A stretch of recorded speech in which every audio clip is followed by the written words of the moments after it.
என்னை பின்பற்றி வா. You follow me. என்னை பின்பற்றி. You follow me. ஜபத்தை கேட்கும் எங்கள் தேவா, கிருபை பெரிதல்லோ. இந்த காலை நேரத்திலும் என்னோடு கூட நீங்கள் அப்போஸ்தலர் 2ஆம் அதிகாரம் முதல் 4 வசனத்தை நீங்கள் என்னோட கூட எடுத்துக்கொள்ளும்படி உங்களை அன்பாய் கேட்டுக்கொள்ளுகின்றேன். அப்போஸ்தலர் 2ஆம் அதிகாரம் முதல் 4 வசனத்தை நான் உங்களுக்காய் வாசிக்கின்றேன். பெந்தேகோஸ்தே என்னும் நாள் வந்தபோது அவர்கள் எல்லோரும் ஒருமனப்பட்டு ஓரிடத்திலே வந்தார்கள். அப்பொழுது பலத்த காற்று அடிக்கின்ற முழக்கம் போல வானத்திலிருந்து சடுதியாய் ஒரு முழக்கம் உண்டாகி அவர்கள் உட்கார்ந்திருந்த வீடு முழுவதையும் நிரப்பிற்று. அல்லாமலும் அக்கினிமயமான நாவுகள் போல பிரிந்திருக்கும் நாவுகள் அவர்களுக்கு காணப்பட்டு அவர்கள் ஒவ்வொருவர் மேலும் வந்து அமர்ந்தது. அவர்கள் எல்லோரும் பரிசுத்த ஆவியினாலே நிரப்பப்பட்டு ஆவியானவர் தங்களுக்கு தந்தருளின வரத்தின்படியே வெவ்வேறு பாஷைகளிலே பேச தொடங்கினார்கள். நாம் ஜெபிப்போம். பரிசுத்தமுள்ள நல்ல பிதாவே, உமக்கு ஸ்தோத்திரம். இந்த காலை ஆராதனைக்காய் உமக்கு நன்றி செலுத்துகின்றோம். இந்த பெந்தேகோஸ்தே நாளிலும் கர்த்தாவே, நாங்கள் கூடி வந்து உம்முடைய நாமத்தை உயர்த்தும்படியாய் பழைய ஏற்பாட்டு காலத்திலே சொல்லப்பட்ட ஒரு ஆசரிப்பு இயேசு கிறிஸ்துவினுடைய சரீரத்திலே நிறைவேற்றப்பட்டு இன்றைக்கு அதுவே எங்களுக்கு ஒரு ஆசீர்வாதமாய் கொடுக்கப்பட்டதை நாங்கள் அனுபவிக்கும்படியாய் உம்முடைய சமூகத்திற்கு வந்திருக்கிறோம். பெந்தேகோஸ்தே நாளினுடைய அனுபவத்தை நாங்கள் அறிந்து கொள்ளத்தக்கதாய், அனுபவிக்கத்தக்கதாய் நீர் எங்களோடு கூட பேசுவீராக, எங்களுக்கு அறிவுறுத்துவீராக. கிறிஸ்தவர்களாய் இருக்கிறவர்கள் கிறிஸ்துவை அறியாமலேயே கிறிஸ்தவர்களாய் வாழ்ந்து கொண்டிருக்கிற காலத்திலேயே இந்த நாட்களிலும் கர்த்தாவே, எங்களுக்கு உண்மையான கிறிஸ்தவத்துவத்தை பற்றின, கிறிஸ்துவினுடைய சிந்தையை பற்றின, கிறிஸ்துவினுடைய நோக்கத்தை பற்றின காரியங்களை நாங்கள் பெற்றுக்கொள்ள கர்த்தர் கிருபை செய்யும், எங்களை வழி நடத்தும். இந்த நாளிலே கேட்கிற ஒவ்வொரு இருதயங்களும் உமக்கு முன்பாய் ஆயத்தப்படட்டும், உமக்கு முன்பாய் அனுசரிக்கட்டும், உமக்கு முன்பாய் எல்லா ஆலோசனைகளோடு நடக்கத்தக்கதாய் நீர் கிருபை செய்வீராக. நீர் பேசும், உம்முடைய நாமத்தை மகிமைப்படுத்திக் கொள்ளும். இயேசுவின் நாமத்தில் பிதாவே, ஆமென். கர்த்தருடைய நாமம் மகிமைப்படுவதாக. பெந்தேகோஸ்தே என்னும் நாள் வந்தபொழுது அவர்கள் எல்லாரும் ஒருமனப்பட்டு ஓர் இடத்திலே வந்திருந்தார்கள் என்று ஆரம்பிக்கின்ற இந்த பெந்தேகோஸ்தே நாள் என்று சொல்லப்படுவதை குறித்து இன்றைக்கு நாம் கவனிப்போம். பெந்தேகோஸ்தே என்னும் நாள் வந்த பொழுது என்று எழுதப்பட்டிருக்கிறது. இந்த பெந்தேகோஸ்தே என்ற இந்த நாளை பற்றி நீங்கள் பழைய ஏற்பாட்டு காலத்திலிருந்து நீங்கள் வாசிப்பீர்களானால் பழைய ஏற்பாட்டு காலத்தில் இவைகளை பற்றி என்ன சொல்லியிருக்கிறது என்றும், புதிய ஏற்பாட்டு காலத்தினுடைய ஆரம்பம், புதிய ஏற்பாட்டினுடைய நாயகனாகிய இயேசு கிறிஸ்து இதை எப்படி எழுத்தின் பிரகாரமாய் இருக்கிறதை தன் சரீரத்திலே நிறைவேற்றி நம்முடைய வாழ்க்கையிலே அதை ஆவியின் அபிஷேகமாய் எப்படி பெற்றுக்கொள்ள முடியும் என்பதை குறித்து இந்த நாளிலே நாம் கவனிக்கத்தக்கதாய், பழைய ஏற்பாட்டு காலத்திலே நீங்கள் புத்தகத்தை வாசிப்பீர்கள் என்று சொன்னால் அதிலே பலிகளும் பண்டிகைகளும் என்று சொல்லப்படுகின்ற 2 முக்கியமான காரியங்கள் அதிலே சொல்லப்படுகின்றது. ஜனங்கள் பலியிடுகின்ற பலிகளை பற்றியும், ஜனங்கள் ஆசரிக்க வேண்டிய பண்டிகைகளை பற்றியும், அதே போல ஆசாரியர்கள் பலியிடுகிற முறைகளை பற்றியும், ஆசாரியர்கள் பண்டிகை நாளிலே தங்களுடைய சேவை என்ன செய்ய வேண்டும் என்பதை பற்றியும் நீங்கள் லேவியர் ஆகம புத்தகத்திலே நீங்கள் தெளிவாய் வாசிக்கலாம். அதிலே குறிப்பாய் பண்டிகைகள் என்று வரும்பொழுது நான் உங்களுக்கு ஏற்கனவே முன்னதாகவே சொல்லியிருக்கிறேன். 5 விதமான பலிகளும் 7 விதமான பண்டிகைகளும் இந்த லேவியர் ஆகம புத்தகத்திலே நமக்கு கொடுக்கப்பட்டிருக்கிறது. இந்த 7 விதமான பண்டிகைகள் என்னவென்று நமக்கு நன்றாய் தெரியும். நீங்கள் பழைய ஏற்பாட்டு காலத்திலே பண்டிகைகள் என்று சொல்லி வரும் பொழுது 2 விதங்களாய் பண்டிகைகளை பிரிக்கிறார்கள். ஒன்று ஸ்ப்ரிங் ஃபீஸ்ட் என்று சொல்லி வசந்த அல்லது இளவேனி காலத்தினுடைய பண்டிகைகள் என்று சொல்லப்படுகின்றது. இது இல்லாமல் ஆட்டம் ஃபீஸ்ட் என்று சொல்லப்படுகிறது. இலையுதிர் கால பண்டிகைகள் என்று சொல்லி வசந்த கால இளவேன கால பண்டிகைகள் என்று சொல்லப்படுகிறவைகள் 4 அதே நேரத்தில் இலையுதிர்கால பண்டிகைகள் என்று சொல்லப்படுகிறவைகள் 3 பண்டிகைகளும் உண்டு. இதை நான் ஒரு கோர்வையாய் சொல்லுகிறேன். கிறிஸ்துவிலே இது எப்படி நிறைவேறினது என்பதையும் நாம் கவனித்து விடலாம். முதலாவது பஸ்கா பண்டிகை என்று சொல்லப்படுகிறது. யாத்திராகமம் 12ஆம் அதிகாரத்திலே சொல்லப்படுகிற பஸ்கா பண்டிகை. இரண்டாவது புளிப்பில்லாத அப்ப பண்டிகை என்று சொல்லி நீங்கள் லேவியராகமம் 23ஆம் அதிகாரம் 6வது வசனத்திலிருந்து 8வது வசனம் வரையிலும் நீங்கள் புளிப்பில்லாத அப்ப பண்டிகையை குறித்து நீங்கள் வாசிக்கலாம். மூன்றாவதாக முதற்பலன் பண்டிகை என்று சொல்லப்படுகிறது. முதற்பலன் பண்டிகை என்று சொல்லப்படுவது லேவியராகமம் 23ஆம் அதிகாரம் 9 முதல் 14 வரையிலுள்ள வசனத்திலே நமக்கு சொல்லப்படுகிறது. நான்காவது பெந்தேகோஸ்தே பண்டிகை என்று சொல்லப்படுகின்றது. லேவியராகமம் 23ஆம் அதிகாரம் 15 முதல் 22வது வசனம் வரையிலுமாய் நீங்கள் பெந்தேகோஸ்தே பண்டிகையை எப்படி ஆசரிக்கப்படுகிறது என்று பழைய ஏற்பாட்டு காலத்திலே நீங்கள் அதை வாசிக்கலாம். ஐந்தாவதாக எக்கால பண்டிகை என்று சொல்லப்படுகிறது. லேவியராகமம் 23ஆம் அதிகாரம் 23வது வசனத்திலிருந்து 25வது வசனம் வரையிலுமாய் நீங்கள் எக்கால பண்டிகையை பற்றி வேதத்திலே வாசிக்கலாம். ஆறாவதாக பாவ நிவர்த்தி பண்டிகை என்று சொல்லுவார்கள். பாவ நிவர்த்தி பண்டிகை லேவியராகமம் 23ஆம் அதிகாரம் 26 முதல் 32வது வசனம் வரையிலுமாக. கடைசியாக கூடார பண்டிகை என்று சொல்லப்படுகின்றது. கூடார பண்டிகை லேவியராகமம் 23ஆம் அதிகாரம் 33 முதல் 44வது வசனம் வரை. முதலாவது பஸ்கா பண்டிகை பாஸ் ஓவர். இரண்டாவது புளிப்பில்லாத அப்ப பண்டிகை அன்லெவன் பிரெட். மூன்றாவதாக முதற்பலன் பண்டிகை ஃபர்ஸ்ட் ஃப்ரூட். நான்காவதாக பெந்தேகோஸ்தே பண்டிகை பென்டிகாஸ்டல். ஐந்தாவதாக எக்கால பண்டிகை ட்ரம்பட் ஃபீஸ்ட் ஆஃப் ட்ரம்பட். ஆறாவதாக பாவ நிவர்த்தி பண்டிகை ஃபீஸ்ட் ஆஃப் அட்டோன்மெண்ட். ஏழாவதாக கூடார பண்டிகை ஃபீஸ்ட் ஆஃப் டேபர்னாக்கிள். இந்த 7 பண்டிகைகளும் இயேசு கிறிஸ்துவின் வாழ்க்கையிலே 7 விதங்களிலே அவர் நிறைவேற்றினதை நாம் பார்க்கலாம். ஒன்று, பஸ்கா பண்டிகை என்று சொல்லும் பொழுது அவர் தன்னுடைய சரீரத்தை பஸ்கா ஆட்டுக்குட்டியாய் ஒப்பு கொடுத்த சிலுவையிலே பலியானதை குறித்து நமக்கு நன்றாக தெரியும். மத்தேயு எழுதின சுவிசேஷம் 26ஆம் அதிகாரம் 17 முதல் 27வது வசனம் வரையிலும் அவர் தன்னை பஸ்கா பண்டிகைக்கு பஸ்கா ஆட்டுக்குட்டியை எப்படி ஒப்பு கொடுக்கிறார்களோ அதே போல இயேசு தம்மை ஒப்பு கொடுத்த ஒரு ஒப்பு கொடுத்தலை தன்னுடைய சரீரத்திலே பஸ்கா பண்டிகையினுடைய நிறைவேறுதலை நிறைவேற்றிவிட்டார். இரண்டாவது புளிப்பில்லாத அப்ப பண்டிகை. புளிப்பில்லாத அப்ப பண்டிகை என்று சொன்னால் பாவம் இல்லாத ஒரு சரீரத்திற்கு அடையாளம். இந்த பாவம் இல்லாத ஒரு சரீரம் என்று சொல்லும் பொழுது இயேசு கிறிஸ்து பாவத்தினால் மரணம் அல்லாதபடிக்கு பாவத்தை சுமந்து மரித்தபடியினாலே அவருடைய சரீரத்திலே அவர் செய்த பாவம் என்று கிடையாது, நம்முடைய பாவத்தை அவர் சுமந்ததினால்தான் மரித்தார். ஆனால் அவர் மரணம் அடையும் பொழுது அந்த மரணத்தினுடைய சரீரம் பாவ சரீரம் அல்ல, பாவம் இல்லாத ஒரு சரீரம். அது இந்த பாவம் இல்லாத சரீரத்தை அடக்கம் பண்ணுதலுக்கு அடையாளமாக தான் பழைய ஏற்பாட்டு காலத்திலே புளிப்பில்லாத அப்ப பண்டிகை என்று சொல்லப்படுகிறது. அதை நீங்கள் 1 கொரிந்தியர் 5ஆம் அதிகாரம் 7-8 வசனங்களிலே நீங்கள் வாசிக்கலாம். மூன்றாவதாக முதற்பலன் பண்டிகை என்று நான் உங்களுக்கு சொன்னேன். முதற்பலன் என்று சொல்லும் பொழுது மரித்தவர்களிலே கிறிஸ்து முதற்பலனானார் என்று சொல்லப்படுகின்றது.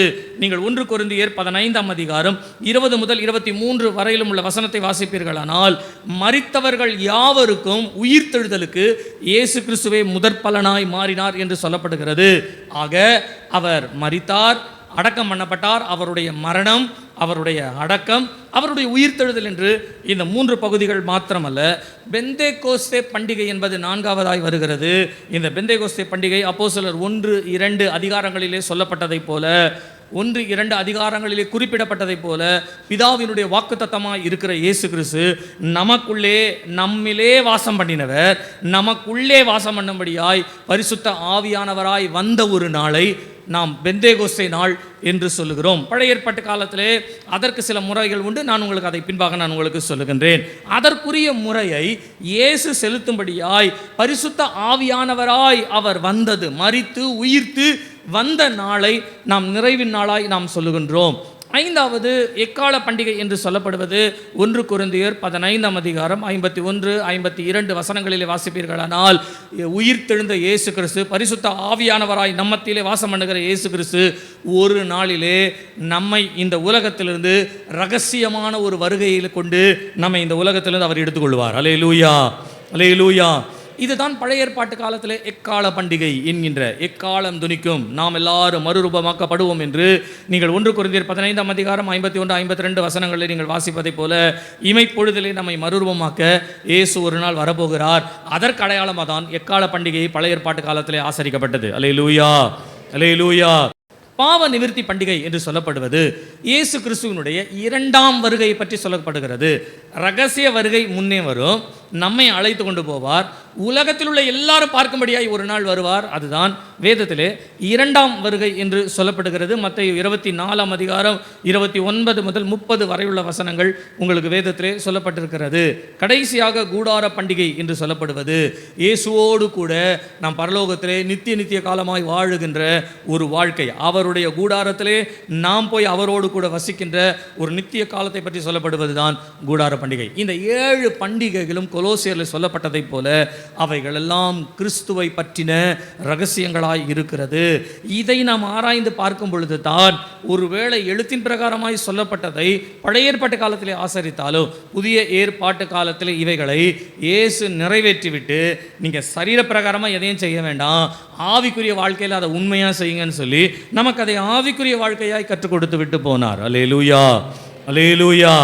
அதில் இன்றைக்கு பெந்தேகோஸ்தே பண்டிகை என்பதை குறித்து நாம் கவனிக்க போகிறோம்.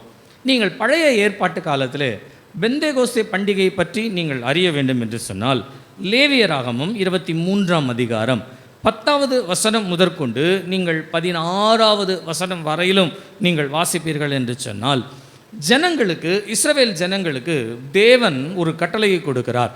என்ன கட்டளை என்று சொன்னால், உங்களுடைய வெள்ளாண்மைகளிலே நீங்கள் விதைத்து அதனுடைய பலன்களை நீங்கள் பெற்றுக்கொள்ளுகின்ற வெள்ளாண்மை என்று வரும் பொழுது அவைகளிலே நீங்கள் அரிக்கட்டை நீங்கள் கட்டுகின்ற முதலாவது அரிக்கட்டுகளை நீங்கள் கொண்டு வந்து தேவ சமூகத்திலே ஆசாரியனுடைய கரத்திலே கொடுக்க வேண்டும். ஆசாரியன் அதை ஓய்வு நாளுக்கு மறுநாளிலே அவன் தேவனுக்கு முன்பாய் அதை ஒரு அசைவாட்டும் பலியாய் அதை செலுத்துவார் என்று சொல்லப்படுகின்றது. இந்த அசைவாட்டும் பலியாய் முதலாவது செலுத்தப்பட்ட பின்பு அந்த நாளிலிருந்து 7 வாரங்கள், அதாவது 49 நாள் கடந்து 50வது நாளிலே நீங்கள் உங்களுடைய அறுப்பின் பலன்களிலே தேவனுக்கு செலுத்த வேண்டிய பங்கை கொண்டு வந்து நீங்கள் செலுத்த வேண்டும். பெந்தேகோஸ்தே பண்டிகைக்கு இன்னொரு பெயர் உண்டு, அறுப்பின் பண்டிகை என்று அதை சொல்லுவார்கள். அறுப்பின் பண்டிகையிலே செலுத்த வேண்டியதை அவர்கள் கொண்டு வந்து கர்த்தருக்கு முதலாவது தங்களுடைய தானியங்களை செலுத்துகின்ற தேவ சமூகத்திலே செலுத்தி அங்கே தேவனுக்கு முன்பாய் அவர்கள் உணவு அருந்தி அவர்கள் பலிகளை செலுத்தி தேவ சமூகத்திலே சந்தோஷப்படுகின்ற ஒரு பண்டிகையாய் இந்த பெந்தேகோஸ்தே பண்டிகை இதிலே கொடுக்கப்படுகின்றது. நீங்கள் பெந்தேகோஸ்தே பண்டிகையை நீங்கள் இயேசு கிறிஸ்துவினுடைய வாழ்க்கையிலே எதற்காக நீங்கள் ஒப்பிடுவீர்கள் என்று சொன்னால், அவருடைய மரணம் உயிர்த்தெழுதலுக்கு பின்பு 50வது நாளிலே பரிசுத்த ஆவியாய் நம் மத்தியிலே வாசம் பண்ண வந்தாரே, அந்த நாளை தான் வேதம் பெந்தேகோஸ்தே நாள் என்று சொல்லுகிறது. அப்படியானால் நான் அதை உங்களுக்கு வரிசையாய் சொல்லட்டுமே. பழைய ஏற்பாட்டு காலத்திலே தங்களுடைய அறுப்பினுடைய பலன்களை கொண்டு வந்து கொடுக்கிற ஒரு நாளாய் அது காணப்பட்டது. அந்த நாள் இயேசு கிறிஸ்துவினுடைய வாழ்க்கையிலே எப்படி மாறினது என்று சொன்னால், அன்றைக்கு பரிசுத்த ஆவியினுடைய அபிஷேகம் இறங்கின நாளாய் நமக்கு அதை கொடுத்திருக்கிறார். ஆக ஒரு ஒரு அறுப்பின் அல்லது ஒரு பலன்களின் அல்லது பலன்களினுடைய ஒரு புதுப்பிப்பினுடைய ஒரு நல்ல நாள் தான் இந்த பெந்தேகோஸ்தே நாளாய் அவர்கள் கொண்டாடுகிறார்கள். இதை இப்படி சொல்லலாமே, பழைய அவர்களிடத்தில் இருந்த பழைய தானியங்களை கழித்துவிட்டு புதிய தானியங்களை சேர்க்கின்ற ஒரு புதிய தானியத்தினுடைய நாளாய் கூட அதை அவர்கள் கொண்டாடுகிறார்கள். அதற்கு இங்கிலீஷில் நியூ மீட் ஃபெஸ்டிவல் என்று சொல்லுவார்கள். புதிய தானியங்களை, புதிய தானியத்தில் புதிய அப்பங்களை செய்கின்ற ஒரு புதிய அப்பத்தை செய்து அதை தேவனுக்கு போஜன பலியாய் அந்த நாளிலே அவர்கள் செலுத்துவார்களாம். அப்படி என்றால் ஒரு புதிய போஜனத்தை செலுத்துகிற ஒரு நாளாய் நம்முடைய வாழ்க்கையிலும், நாம் ரட்சிக்கப்பட்டாலும் தேவனோடு கூட உடன்படிக்கை செய்திருந்தாலும் நம்முடைய வாழ்க்கையை புதிதாக்குகிற ஒரு வேலை செய்வதற்காக நமக்கு கொடுக்கப்பட்ட அதே பெந்தேகோஸ்தே நாளில் கொடுக்கப்பட்ட பரிசுத்த ஆவியானவர் தான் நம்மை புதிதாக்குகிற வேலையை செய்கிறார். அல்லேலூயா, அல்லேலூயா. அப்படியானால் நான் இதை உங்களுக்கு ஒரே வார்த்தையில் சொல்ல வேண்டும் என்றால், பெந்தேகோஸ்தே நாள் என்ற ஒரு நாள், இந்த நாள் இயேசு கிறிஸ்துவுக்கு அடையாளமாய் சொல்லப்பட்ட ஒரு நாள். இந்த நாள் இயேசு கிறிஸ்துவினாலே நாம் அபிஷேகத்தை பெற்றுக்கொண்ட ஒரு நாள், அந்த நாள் தான் இந்த உலகத்திலே பெந்தேகோஸ்தே நாளிலே ஆரம்பிக்கப்பட்ட ஒரு சபையாய் இருக்கிறபடியினாலே தான் பெந்தேகோஸ்தே சபை என்ற ஒரு பெயர் வந்தது. அல்லேலூயா, அல்லேலூயா, அல்லேலூயா. இந்த பெந்தேகோஸ்தேன்னு சொன்னால் கிரேக்கத்தில் 50 என்று அர்த்தம். கர்த்தருடைய நாமம் மகிமைப்படுவதாக. இந்த பெந்தேகோஸ்தே நாளை பற்றி நாம் வேதத்திலே வாசிக்கும் பொழுது இந்த நாளை பற்றின ஒரு சுருக்கத்தை நான் உங்களுக்கு சொல்லி அதனுடைய குறிப்புகளுக்குள்ளே நாம் இன்றைக்கு செல்லலாம்.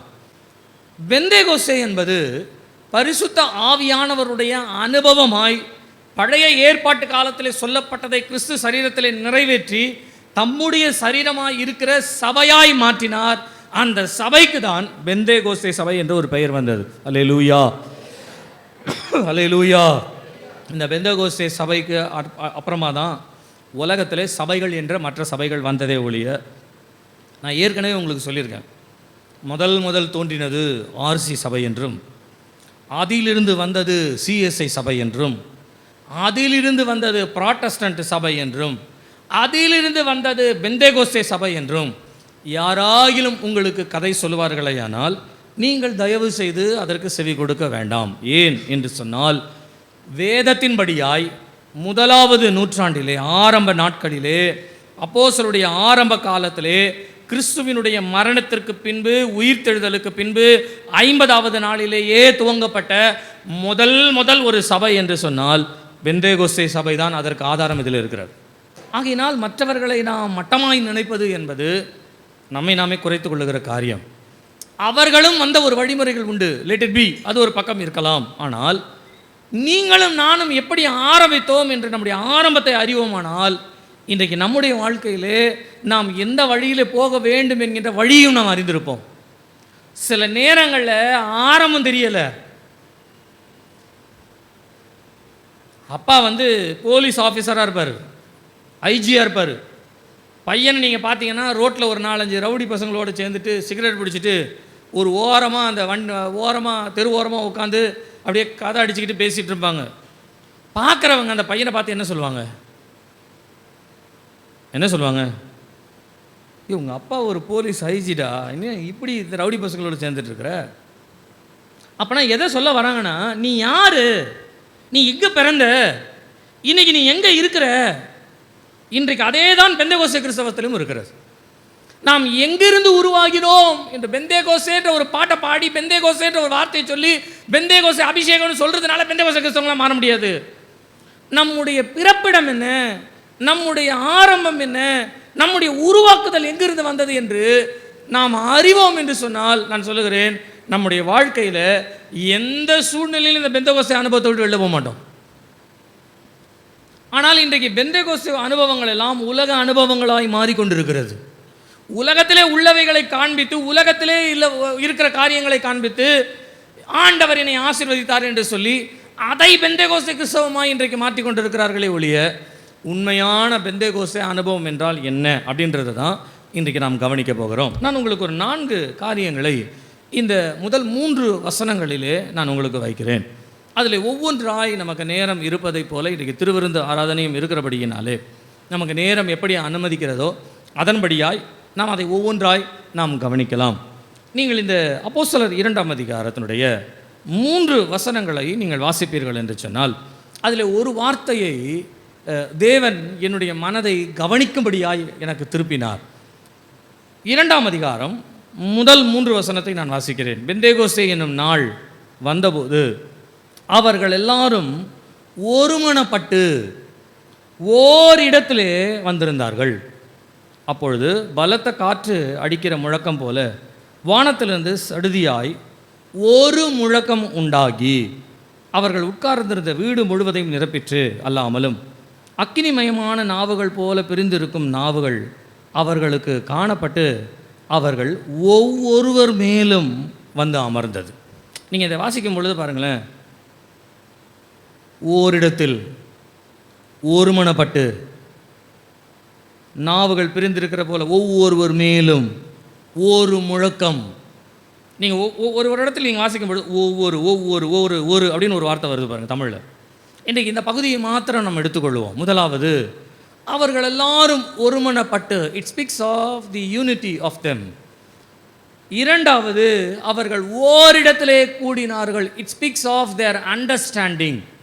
மூன்றாவது, ஒரு முழக்கம் உண்டாயிற்று. It speaks of an unique sound of God.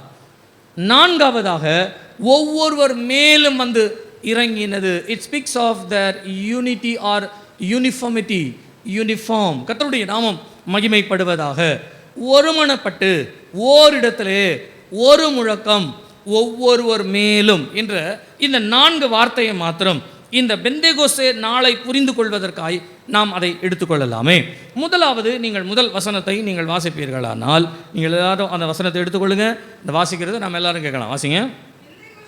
நாள் வந்தபோது அவர்கள் எல்லாரும் ஒருமனப்பட்டு ஓரிடத்தில் வந்திருந்தார்கள். ஓரிடத்தில் வந்திருந்தார்கள். நீங்கள் இந்த ஒரு மனம் என்று சொன்னாலே அவர்களுக்குள்ளே காணப்பட்ட அந்த ஒரு மனதை பற்றி நீங்கள் யோசித்து பாருங்களேன். இந்த ஒரு மனன்றது வந்து ஆக்சுவலாக பரிசுத்த ஆவியானவர் இறங்கின பின்பு அவர்களுக்கு வரவில்லை. அதுக்கு முன்னாலே அவங்களுக்கு ஒரு மனம் இருந்தது. ஆவியை பெருத்துக்கு முன்னாலே அவங்களுக்கு அந்த யூனிட்டி இருந்தது. இன்னைக்கு ஆவியை பெற்றவர்களுக்கு யூனிட்டி கிடையாது. பெந்தேகோஸ்தே என்ற உருவகத்துக்கு அடிப்படை என்ன தெரியுங்களா? ஒரு மனம். அல்லேலூயா, அல்லேலூயா. நம்ம எல்லாரும் ஒரே தகப்பனுடைய பிள்ளைகள். விசுவாசிக்கிறீங்களா நீங்க? நம்ம எல்லாரையும் அந்த தகப்பன் இயேசு கிறிஸ்து என்கின்ற ஒரு தாயின் இரத்தத்தினாலே நம்மை பிறக்க பண்ணினார். ஆமென் சொல்லுங்க, ஆமென் சொல்லுங்க. அப்போ ஒரே தகப்பன், ஒரே தாய், ஒரே ஆவி உடையவர்களாய் ஒரு திரியேக தேவனுடைய பிறப்பாய் தேவன் நம்மை கொண்டு வந்திருக்கிறார்.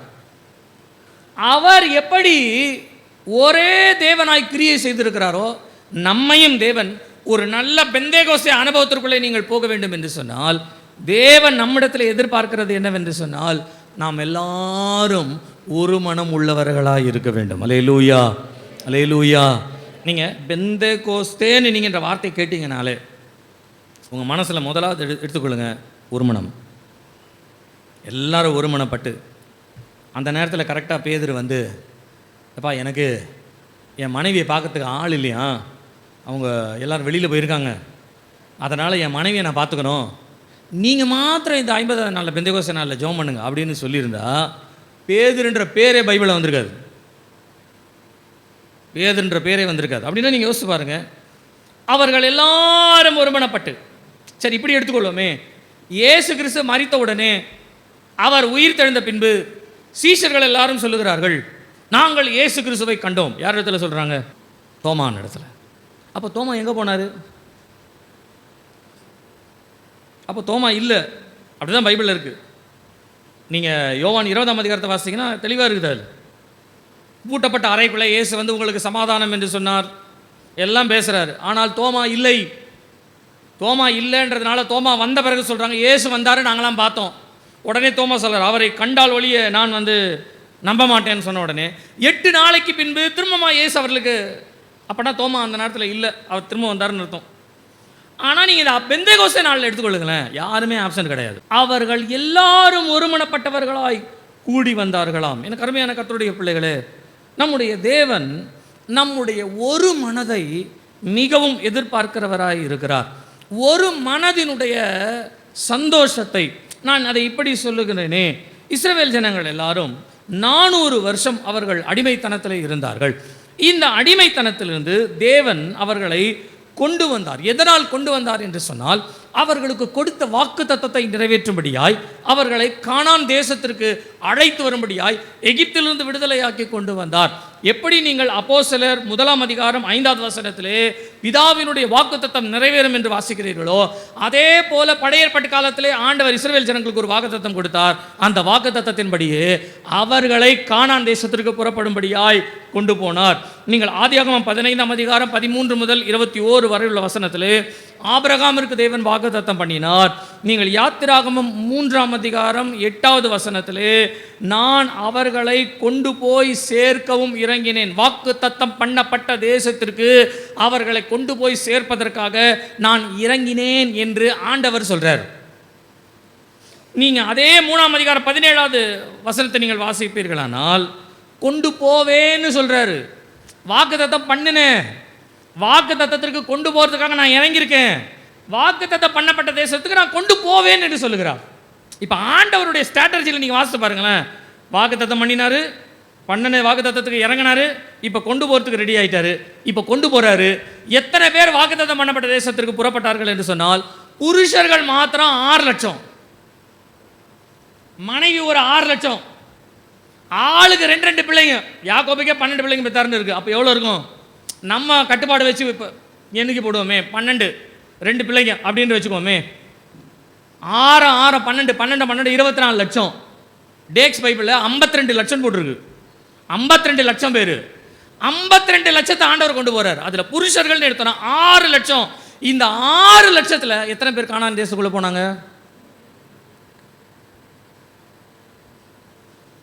வாக்குத்தத்தம் பண்ணினவர் 500 வருஷத்துக்கு முன்னால் ஆபிரகாம் கிட்ட சொன்னதை நிறைவேற்றத்துக்கு இறங்கிட்டார். கொண்டு போவேன்னு சொன்னார், கொண்டு போகிறதுக்கு ரெடியாக எல்லாரும் கொண்டு போகிறார். ஆரம்பிச்சாச்சு பயணத்தை. ஆனால் வாக்குத்தத்தம் பண்ணப்பட்ட தேசத்தில் அவர்கள் பிரவேசிக்க முடியாமல் இருந்ததற்கு காரணம், பிரவேசிக்க கூடாதபடிக்கு, அந்த வாக்குத்தத்தம் நிறைவேறக்கூடாதபடிக்கு இருந்த காரணம் என்னவென்று சொன்னால், அவர்கள் போகிற வழியிலே ஆண்டவருடைய மகிழ்ச்சியை அனுபவித்தார்கள், ஆண்டவருடைய சத்தத்தை அனுபவித்தார்கள், ஆண்டவர் கொடுத்தது எல்லாவற்றையும் கொண்டாடினார்கள். பாதை இல்லைன்னு சொன்னோடனே சிவந்த சமுத்திரத்தை பிளந்துட்டார். தண்ணீர் கசப்பா இருக்குதுன்னு சொன்ன உடனே தண்ணீரை மதுரமாய் மாற்றினார். எதிர்த்து வருகிற அமலேக்கியர்கள் வீழ்த்தி போட்டார் அவர்களையும். தண்ணீர் இல்லை என்ற பொழுது அவர் பாறை பிளந்து, கண்மலை பிளந்து தண்ணீரை கொடுத்தார். ஆகாரம் இல்லை என்று சொல்லும் பொழுது அவர்களுக்கு வானத்திலிருந்து மண்ணாவையும் கொடுத்தாராம். அது மாத்திரமல்ல, எங்களுக்கு கறிதான் வேணும்னு கேட்டதுனால காடையும் கொடுத்தாராம். எல்லாத்தையும் ஆண்டவர் கொடுத்துட்டார். எல்லாத்தையும் சாப்பிட்டு அவங்க என்ன பண்ணாங்கன்னா கடைசியில் சேர்த்து தான் போனாங்க. யாருமே பரலோகத்துக்கு போல. இன்றைக்கி நிறைய பேருடைய வாழ்க்கை அப்படி தான். ஆண்டவர் கொடுத்தார், ஆண்டவர் கொடுத்தார், ஆண்டவர் கொடுத்ததை அனுபவிக்கிறது. நான் இதை இப்படி சொல்லுகிறேனே, அநேகர் தேவனுடைய சமூகத்தை கொண்டாடும்படியாய் தான் வருகிறார்களே ஒழிய அதை தேவனுடைய சமூகத்தை அனுபவிப்பதை மறந்து விடுகிறார்கள். Christian life is not a life of enjoyment, it's a life of experiencing Christ. கிறிஸ்துவை அனுபவிப்பது தான் கிறிஸ்தவமே ஒழிய கிறிஸ்துவினுடைய பெயரை வைத்து கொண்டாடுவது கிறிஸ்தவம் கிடையாது. கிறிஸ்தவ ஜீவியம் என்பது கொண்டாட்டமானதல்ல, அது தேவனை நம்மோடு கூட அனுபவிக்கிற ஒரு ஜீவியம், நம்மோடு கூட அனுபவிக்கிற ஜீவியம். கிறிஸ்தவ ஜீவியம் அனுபவபூர்வமான ஒரு ஜீவியம், ஆடம்பரமான ஒரு ஜீவியம் கிடையாது. இந்த காலை நேரத்தில் கர்த்தர் நம்மோடு கூட பேசுவாராக.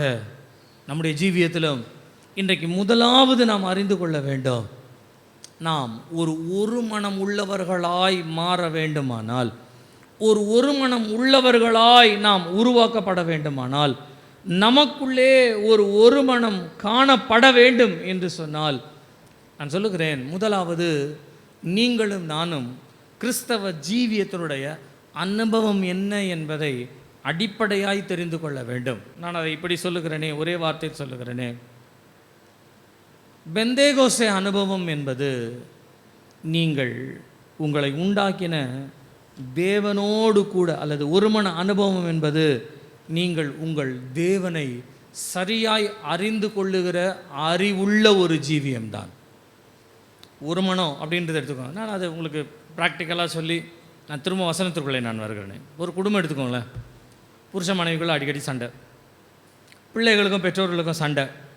இந்த சண்டைக்கு அடிப்படையாக நம்ம என்ன சொல்வோம்? நிறைய காரணங்கள் உலகத்தில் சொல்லுவாங்க, ஆனால் அடிப்படையாக நான் வேதத்தில் தான் உங்களுக்கு சொல்கிறேனே. ஒரு புருஷன் அல்லது ஒரு மனைவி தன் புருஷனையோ மனைவியோ அறிவாளே என்று சொன்னால் நான் சொல்லுகிறேன், அவர்களுக்குள்ளே ஒரு மனம் வந்துடும், சண்டை கொஞ்சம் கம்மியாக இருக்கும். பிள்ளைகளை பெற்றோரை அறிவதும் பெற்றோர் பிள்ளைகளை அறிந்து கொள்ளுதல் இருக்கும், ஆனால் அவர்களுக்குள்ளே ஒரு மனம் இருக்கும். இன்னைக்கு ஏன் குடும்பத்தில் ஒரு மனம் இல்லை என்று சொன்னால், தேவனை அறிகின்ற அறிவு, ஒருவரை ஒருவர் அறிந்து கொள்ளுகிற அறிவு குறைவு. இன்றைக்கு ஏன் கிறிஸ்தவ ஜீவியத்திற்குள்ளே, ஆவிக்குரிய ஜீவியத்திலே ஒரு மனம் என்பது இல்லை என்று சொன்னால், நான் சொல்லுகிறேன், தேவனை அறிகின்ற அறிவு குறைவு. குடும்பத்தை அறிந்தால் குடும்பத்தில் ஒரு மனம் இருக்கும். நீங்கள் தேவனை அறிந்தால் தெய்வீகத்தில் ஒரு மனம் வந்துடும் நமக்கு. ஆனால் இந்த அறிந்து கொள்ளுதல் தான் இந்த நாளிலே குறைவுபடுகிறபடியினாலே நான் சொல்லுகிறேன், நாம் எல்லாரும் அவர்கள் எல்லாரும் ஓரிடத்திலே ஒருமனப்பட்டு கூடினார்கள். ஒரு மனம் என்பது அல்லது பெந்தேகோஸ்தே அனுபவம் என்பது தேவனோடு நான் இணைந்திருக்க வேண்டும் என்ற அந்த ஒரு மனம், கர்த்தரோடு இசைந்திருக்க வேண்டிய அந்த ஒரு மனம் எப்பொழுது வரும் என்று சொன்னால், நீங்களும் நானும் தேவனை அறிந்து கொள்ளுகிறவர்களாய் இருக்க வேண்டும். நீங்கள் வேதத்தில் வாசித்து பாருங்களேன். இன்றைக்கு சபையை பற்றியோ சபையினுடைய காரியத்தை பற்றியோ பெருமையாய் சந்தோஷமாய் பேசிக்கொள்ளுகிறது ஒரு அனுபவமாய் இருக்கிறது. ஆனால் அதிலும் தேவன் வேறொரு அனுபவத்தை எதிர்பார்க்கிறார். நீங்கள் ஆலயத்தை கொண்டாடுவதை பார்க்கிறோம், ஆலயத்தில் உள்ள கிறிஸ்துவை கொண்டாடுவதை புரிந்து கொள்ள வேண்டும். நீங்கள் ஆலயத்தை அறிவதை பார்க்கிறோம், அந்த ஆலயத்தினுடைய தேவனை நீங்கள் அறிய வேண்டும். நான் உங்களுக்கு உதாரணத்துக்கு சொல்லுகிறேனே, நீங்கள் மத்தேயு எழுதின சுவிசேஷம் 24ஆம் அதிகாரம் நீங்கள் முதல் வசனத்தை நீங்கள் வாசிப்பீர்களானால், சீஷர்கள் இயேசு கிறிஸ்துவை ஆலயத்திலே அவர்கள் எல்லாரும் கூடி வந்த பொழுது சீஷர்கள் இயேசு கிறிஸ்துக்கு ஒன்று கற்றுக் கொடுக்குறாங்க. என்ன கற்றுக் கொடுக்குறாங்க? வாசிங்க. தேவாலயத்தை விட்டு புறப்பட்டு போகையில் அவருடைய சீஷர்கள் தேவாலயத்தின் கட்டடங்களை அவருக்கு காண்பிக்க, தேவாலயத்தினுடைய கட்டடங்களை யார் காட்டுறா பாருங்க. நீங்கள் மார்க் 13ஆம் அதிகாரம் வாசிங்களேன், அதில் இன்னும் கொஞ்சம் விளக்கமாக இருக்கும். 13ஆம் அதிகாரம் முதல் வசனம் வாசிங்க. ஆலயத்தை விட்டு புறப்படும் போது அவருடைய சீஷர்களில் ஒருவன் அவரை நோக்கி போதகரே, இதோ இந்த கல்லுகள் எப்படிப்பட்டது, இந்த கட்டடங்கள் எப்படிப்பட்டது பாரும் என்றார். இந்த கட்டடங்கள் எப்படிப்பட்டது என்று பாரும் என்றார். எனக்கு இன்னைக்கு காலையில் இதை எடுத்து வாசிருக்கும் போது எனக்கு, நான் நிறைய தடவை வாசிருக்கேன், மெசேஜ்லாம் எடுத்திருக்கேன். யார் காட்டுறது? யார் சொல்லி கொடுக்கறது? யார் உணர்த்துறது? கட்டடத்தை பாரும், இந்த கல்லை பாரும். கவனிங்க, இன்னைக்கு நிறைய பேருடைய வாழ்க்கை அப்படிதான் இருக்கு. யாரு நம்மோட இருக்கிறாருன்னே தெரியல அவங்களுக்கு. நம்மோட இருக்கிறவர் யாருன்னு தெரியாம இருக்கிற கல்லையும் கட்டடத்தையும் வச்சுட்டு அதை ஒரு பெரிய காரியமா இன்றைக்கு ஆண்டவருக்கே சொல்லுகிற ஒரு காரியத்தை போல மாறுகிறது. ஆண்டவர் என்ன சொன்னார் தெரியுங்களா? இந்த கல்லின் மேல் ஒரு கல் இராதபடிக்கு எல்லாம் இடிக்கப்பட்டு போகும். காண்கிற எல்லாம் அநித்தியம், காணாதவைகளோ நமக்கு நித்தியமாக இருக்கிறது. கவனிங்க, ஆலயத்தில் நம்ம ஒரு மெம்பராக இருக்கிறதுனாலையோ ஆலயத்தில் நாமும் ஒரு உறுப்பினராய் வந்து போகிறபடியினாலோ கொஞ்சம் நான் அதை உங்களுக்கு ஒரு தரத்தை உயர்த்தும்படியாய், உங்களை தரத்தை கொஞ்சம் நான் மேல் உயர்த்தும்படியாய் நான் சொல்லுகிறேன்.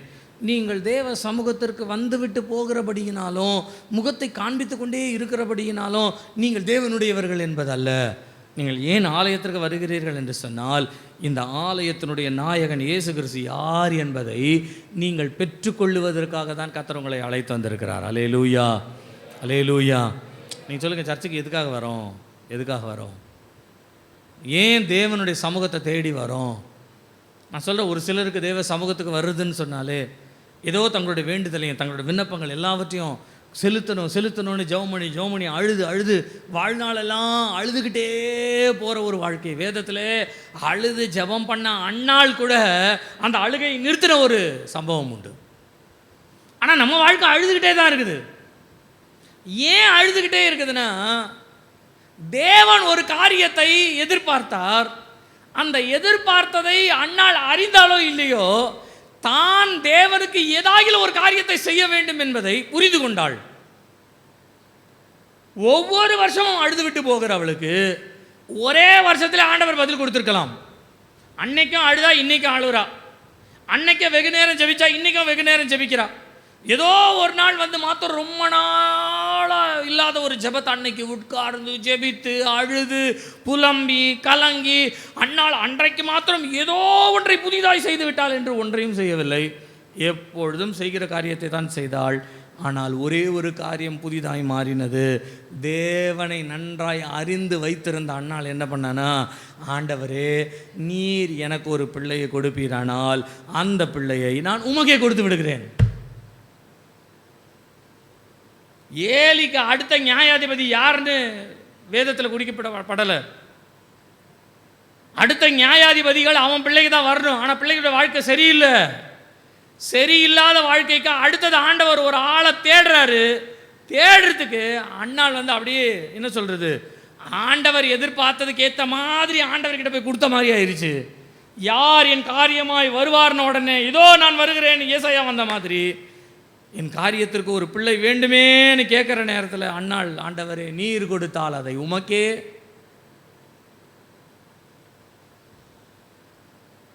ஷினோஸ் அவளுக்கு தெரியும், தேவனிடத்துலேருந்து ஒரு நன்மை பெறுவது ஈஸியாக நீங்கள் பெறணும்னா ஒரு வழி இருக்கு. என்ன தெரியுங்களா? தேவனுக்கு பிரயோஜனப்படுற மாதிரி கேளுங்க, கொடுத்துருவார். நீங்கள் எதை கேட்டாலும் அதற்குள்ளே கர்த்தருடைய சித்தம் இருக்குதான்னு பார்த்துட்டு கேளுங்க, கர்த்தர் உடனே கொடுப்பார். தேவனுக்கு பிரயோஜனமாய் நீங்கள் கேட்பீர்களானால் தேவன் அதை கொடுப்பார். ஆனால் தேவனுக்கும் அதற்கும் சம்பந்தம் இல்லாமல் இருக்குமே என்று சொன்னால், நான் சொல்லுகிறேன், அது கர்த்தருக்கு தேவை இல்லை என்பதை தேவன் பாதுகாக்க வேண்டும் என்பது அவருக்கு அது அவசியம் இல்லாத ஒரு காரியம். நம்முடைய வாழ்க்கையில் நிறைய நேரத்தில் இந்த ஊழியத்துக்கு ஒப்பு கொடுத்ததெல்லாம் நிறைய இருக்குதுங்க. அதெல்லாம் இருக்குது. ஊழியமே நம்ம செய்யலை. ஏன் செய்யலை அப்படின்னு சொன்னால் நம்ம அதுக்கு ஒரு காரணம் சொல்லலாம். இன்னும் எனக்கு சூழ்நிலை சரியாக அமையலை, இன்னும் எனக்கு சூழ்நிலை ஆண்டவர் கொடுக்கலை, இன்னும் ஆண்டவர் இதை சரி பண்ணலை, அதை சரி பண்ணலை, இதை சரியாகலை, அதை சரியாகலை. நீங்கள் எதை சரி ஆக்கினாலும் நீங்கள் வர முடியாது. அதை சொல்லிட்டு இருந்தீங்கன்னா நான் கேட்குறேன், இன்றைக்கு இருக்கிற நிலைமைக்கு நீங்கள் அன்றைக்கி யோசிச்சு பாருங்களேன்.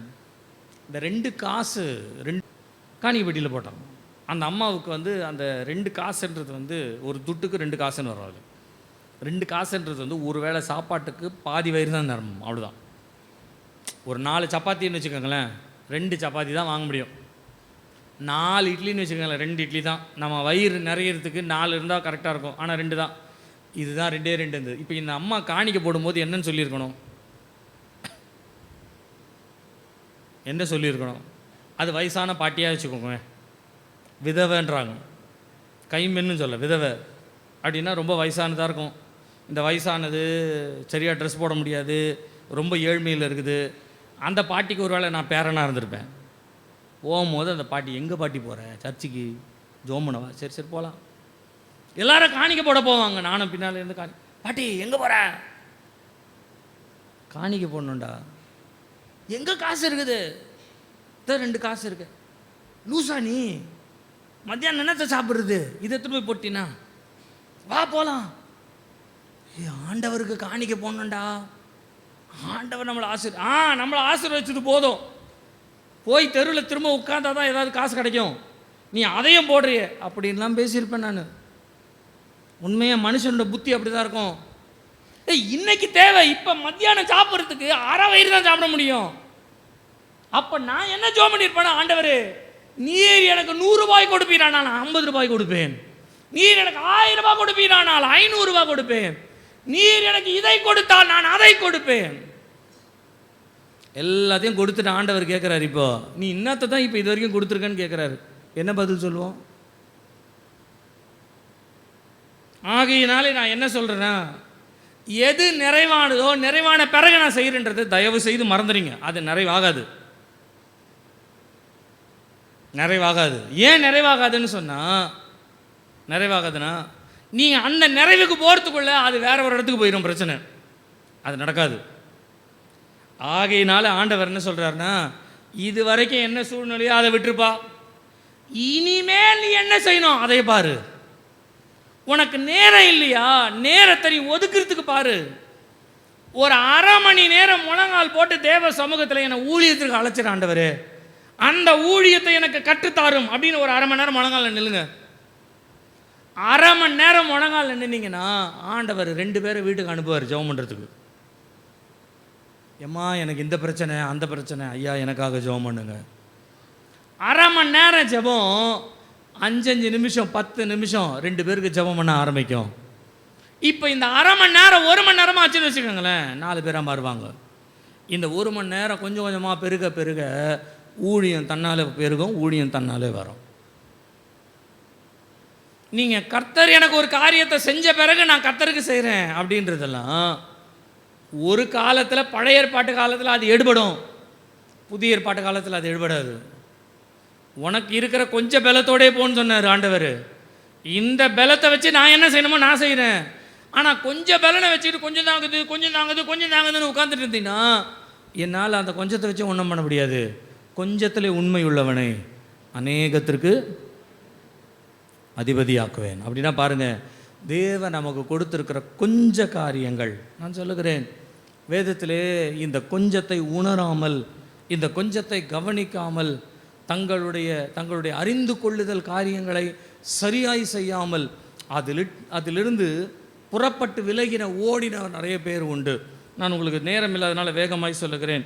நீங்கள் ஆதியாகமம் 16ஆம் அதிகாரம் 6வது வசனத்தை வாசிப்பீர்களானால், ஆகார் தன் நாச்சியாருடைய கொடுமை தாங்கக்கூடாதபடிக்கு அவள் தன்னுடைய நாச்சியாராக சாராயை விட்டு ஓடி போனாள் அப்படின்ட்டுருக்கு. சாராயை விட்டு ஓடி போனாள். ஆனால் நீங்கள் யோசித்து பாருங்கள், அந்த நாச்சியாராகிய சாராய இவ சரியாக புரிஞ்சு அறிஞ்சு நடந்திருந்தா அவளுக்கு இந்த நிலைமை வந்திருக்குமா? அவள் தன் நாச்சியாரையும் தன் புருஷனையும் அறியாமல் போனாள். தனக்குண்டான காரியம் என்னவோ அதை தான் அவள் கவனித்தாள்.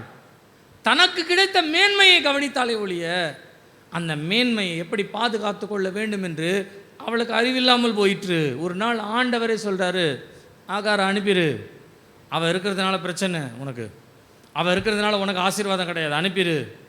லோத்து பிரிஞ்சு போகும்போது சொன்னார், விட்டு போகட்டும், உன்னை விட்டு போகட்டும், அவன் போன பிறகு தான் ஆசீர்வாதம் உனக்கு கிடைக்கும், அவள் போன பிறகு தான் உன்னுடைய வாழ்க்கையில் பெருக்கம் கிடைக்கும். தேவன் சில நேரங்களிலே சிலர் அறிந்து கொள்ள விருப்பம் இல்லாமல் இருக்கிறவர்களாக இருக்கிறபடியினாலே அமைதியாக விட்டுருவார். இந்த காலை நேரத்தில் கர்த்தர் நம்மோடு கூட பேசுவாராக. நீங்கள் 2 சாமுவேல் 6ஆம் அதிகாரம் 23வது வசனத்தை வாசிப்பீர்களானால், சவுலின் குமாரத்தியாகிய மீகாளுக்கு அவளுடைய மரணம் அடையும் காலம் வரைக்கும் அவளுக்கு பிள்ளை இல்லாமல் இருந்தது. காரணம் தெரியுங்களா? தாவீது கர்த்தருடைய பெட்டிக்கு முன்னால் நடனம் ஆடிட்டு வர்றார். அதை மீகாள் பார்த்துட்டு அற்பமாக நினச்சாலாம். இந்த அற்பமாக நினைக்கும் பொழுது, அற்பமாக நினச்சது தாவீது சொல்கிறாரு, கர்த்தர் எனக்கு இந்த மேன்மையை கொடுத்துருக்கிறாரு, அதுக்கு முன்பாக நான் ஒன்றுமே கிடையாது, அவர் இன்னும் என்னை மேன்மைப்படுத்துவார். நீங்கள் யோசித்து பாருங்களேன், மீகாள் தான் தாவீதுக்கு முதலாய் திருமணமாக கொடுக்கப்பட்டது. அதற்கு பின்பு தாவீதுக்கு கொடுக்கப்பட்டவர்கள் மூலமாய் தாவீதினுடைய சந்ததி ரொம்ப பெருகுச்சு. ஆனால் மீகாள் 0லேயே நின்றுட்டு இருந்தா. ஏன் தெரியுங்களா? தன்னுடைய புருஷனுடைய தேவன் யார் என்பதையும் நினையாமல் அற்பமாய் நினைத்தால், அந்த அற்பமாக நினைச்சதுனால அவளுடைய வாழ்க்கையினுடைய மரண பரியந்தம் அவள் அற்பமாகவே காணப்பட்டாள். இன்றைக்கு தேவனுக்கு முன்பாய் சொல்லுகிறேன், உங்கள் தேவன் யார் என்பதையும் நீங்கள் ஆராதிக்கிற தேவன் யார் என்பதையும் நீங்கள் அறிந்து கொள்வது தான் உங்களுடைய வாழ்க்கையில் ஒரு பெந்தேகோஸ்தே அனுபவத்தை கொடுக்கும். அதுதான் உங்களை ஒரு மனதிற்குள்ளே கொண்டு வரும். நீங்கள் சபைக்கு வருகிறதும் சபையில் ஒருமனப்படுகிறதும் உங்களுடைய வாழ்க்கையில் ஸ்திரமாய் மாற வேண்டுமானால், நீங்கள் சபைக்கு வரும் பொழுதெல்லாம் ஆண்டவர் எப்படி ஃபால் சீலிங் போட்டிருக்காரு, எப்படி ஃபேன் வச்சுருக்கிறாரு, எப்படி லைட்டு போட்டிருக்கிறாரு, இதெல்லாம் பார்க்காதீங்க. இதெல்லாம் அழிந்து போகிறது. அழிந்து போகிறதினாலே நம்முடைய ஆத்மாவை திருப்திப்படுத்தாதீங்க. நான் சொல்கிறேன், கர்த்தருக்கு சித்தமானால் இதை காட்டிலும் பெரிய ஆலயத்தை கட்டுவோம், இதை காட்டிலும் பெரிய ஜனங்கள் ஆண்டவர் கொடுப்பார், இதை காட்டிலும் ஒரு பெரிய பெருக்கத்தை ஆண்டவர் கொடுப்பார். நீங்கள் இந்த உட்காந்துருக்க 2025 உட்காந்துருக்கீங்க, 2030 நம்மளை 10 மடங்கா 20 மடங்கா கர்த்தர் பெருக்க பண்ணிடுவார். நீங்கள் அந்த டைமில் உட்காந்துட்டு அன்னைக்கு ஆலயம் எப்படி இருந்தது, இன்றைக்கி ஆலயம் எப்படி இருக்குது, இதே கதையை பேசிட்டு உட்காந்துருக்காதீங்க. அன்னைக்கு ஆவிக்குரிய வாழ்க்கை எப்படி இருக்குது, 25 ஆவிக்குரிய வாழ்க்கை எப்படி இருக்குது, 30வது வருஷத்தை 2030 உங்களுடைய ஆவிக்குரிய வாழ்க்கை எப்படி இருக்குதுன்னு ஆவிக்குரிய வாழ்க்கையோட வளர்ச்சியை பாருங்க. நீங்கள் எவ்வளவு தேவனை அறிந்திருக்கிறீர்கள் என்ற அறிவு நமக்கு வேண்டும். எவ்வளவு தேவனை சார்ந்திருக்கிறோம் என்ற சார்ந்து கொள்ளுதல் நமக்கு வேணும். என்னை பின்பற்றி வா. You follow me. என்னை பின்பற்றி. You follow me. ஜெபத்தை கேட்கும் எங்கள் தேவா